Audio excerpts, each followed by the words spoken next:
दिल्ली विधानसभा में बीजेपी के जीत के 5 बड़े कारण हम आपको बता देते हैं। ये 5 बड़े कारण क्या हैं जिससे बीजेपी को दिल्ली में जीत मिली है।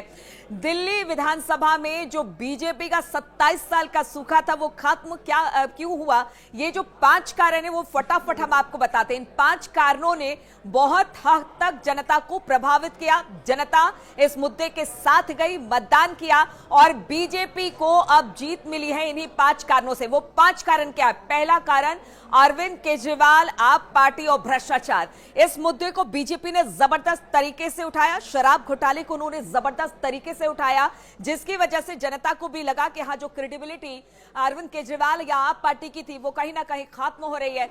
दूसरी बड़ी वजह यह थी कि आप पार्टी ने कहा था कि यमुना साफ हो जाएगी, यमुना बिल्कुल साफ सुथरी हो जाएगी। और देखिए, बाद में अरविंद केजरीवाल को खुद आके ये कहना पड़ा कि हाँ, जो वादे हमने किए थे यमुना को साफ करने के, वो हम पूरा नहीं कर पाए और यमुना साफ नहीं हो पाई। उसके बाद जहर का मुद्दा, बाकी सारे मुद्दे भी उठाए गए, लेकिन जनता को लगा कि जो वादे किए आपने उसे पूरा नहीं किया। अब तीसरी वजह आप जरा जल्दी से देख लीजिए कि क्या है। इस बार जो वोटिंग हुई है उसमें कहा यह जा रहा है कि चाहे वो महिला हो, चाहे वो एसटी एससी हो या फिर जो मुस्लिम वोटर्स हैं, उन्होंने बीजेपी को वोट किया है। उनको भी चाहिए कि आपने जो वादे किए अगर वो पूरा नहीं करती है और बीजेपी अगर दिल्ली विधानसभा में जीत कर आती है तो जो वादे आपने पूरे नहीं किए वो बीजेपी पूरा करेगी, यानी डबल इंजन की सरकार का असर दिल्ली में भी देखने को मिलेगा। इसलिए वो भी एक बड़ा मुद्दा बना। साफ सफाई, गंदगी, इन सब चीजों पर बीजेपी को वोट दिया गया और बीजेपी ने इस मुद्दे को भी जबरदस्त तरीके से उठाया। आप देखिए, पांचवी वजह क्या है? पांचवी वजह यह है कि जो खास तौर पर महिलाओं को टारगेट करते हुए कहा गया कि उन्हें पैसे दिए जाएंगे 2100, 2500, सभी ने अपने अपने मैनिफेस्टो में इस बात को रखा।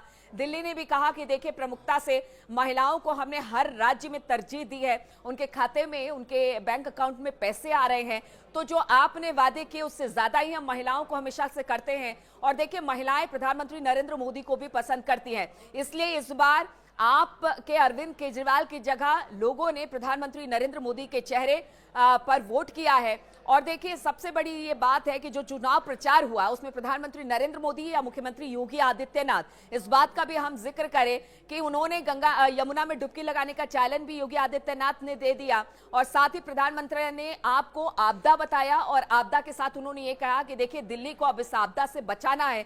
तो प्रधानमंत्री नरेंद्र मोदी और मुख्यमंत्री योगी आदित्यनाथ का चेहरा भी यहां पर खूब चमका। हिंदुत्व की बात हुई तो जल्दी से अब बता देते हैं। पहला मुद्दा भ्रष्टाचार का मुद्दा है। दूसरा मुद्दा यमुना की साफ सफाई को लेकर या बाकी जगह पर साफ सफाई को लेकर एक बड़ा मुद्दा बनाया। बीजेपी ने कहा कि देखिए, जो प्रधानमंत्री नरेंद्र मोदी है, डबल इंजन की सरकार है, वो दिल्ली में लगातार विकास की बयार बहाएगी, जो कि आप उस वादे को पूरा नहीं कर पाए। और खुद अरविंद केजरीवाल ने भी ये कहा था कि जो वादे वो उन्होंने किए वो उसे पूरा नहीं किया। और तीसरी बड़ी बात, जो महिला अब तक आम आदमी पार्टी और अरविंद केजरीवाल के चेहरे पर वोट करती थी, उन्होंने मुख्यमंत्री योगी आदित्यनाथ की बातों को भी सुना और प्रधानमंत्री के चेहरे पर भरोसा दिलाते हुए, जगाते हुए उन्होंने बीजेपी को वोट किया है। तो दिल्ली में बीजेपी की सरकार बनेगी तो ये 5 मुद्दे सबसे ज्यादा अहम रहे।